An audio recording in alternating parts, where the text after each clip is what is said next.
বিসমিল্লাহির রহমানির রহিম। দয়াময় পরম দয়ালু আল্লাহর নামে।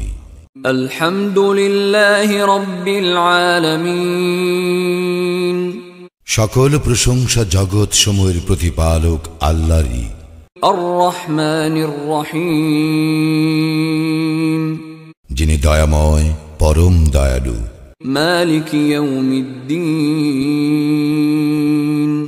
কর্মফল দিবসের মালিক। ইয়্যাকা না'বুদু ওয়া ইয়্যাকা নাস্তাঈন।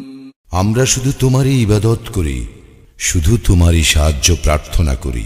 ইহদিনাস সিরাতাল মুস্তাকিম। আমাদেরকে সরল পথ প্রদর্শন করো। সিরাতাল্লাযীনা আন'আমতা আলাইহিম গায়রিল মাগদুবি আলাইহিম ওয়ালাদ-দাল্লিন। তাহাদের পথ যাহাদেরকে তুমি অনুগ্রহ দান করিয়াছ, তাহাদের পথ নহে যাহারা ক্রোধ নিপতিত ও পথভ্রষ্ট।